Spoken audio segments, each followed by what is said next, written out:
For those of you that are interested, this is a Hummer H2 windscreen wiper motor, disassembled.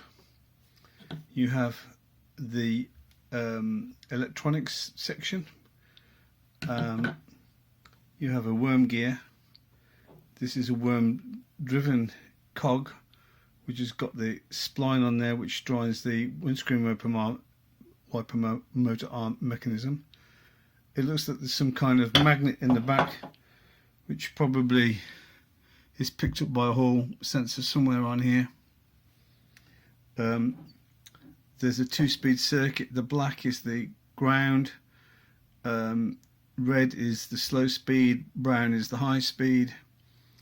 It's a standard brush type motor assembly. Difficult to show here, but this, you can feel that's as rough as anything because I think the bearing has gone. How we get this armature out, I'm not exactly sure.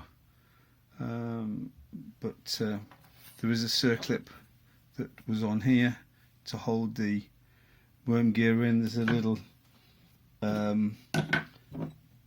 plastic part somewhere here. That is a protector and probably to stop the end moving around.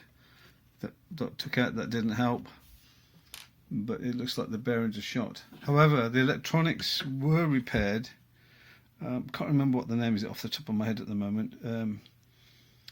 Some kind of electronics pack. There is a word for it. I actually repaired this and took it out by desoldering these pins and then gently pulling the PCB out. I found there's some relays on the other side which had corroded because the demise of this whole mechanism is caused by this weak seal here, which on the original assembly is obviously let water in, and that's finally got into the bearings and they've probably seized, and that's, you know, when they died. But it went quite suddenly. It didn't just go over a period of time, it died fairly rapidly. So that is a Hummer H2 windscreen wiper motor.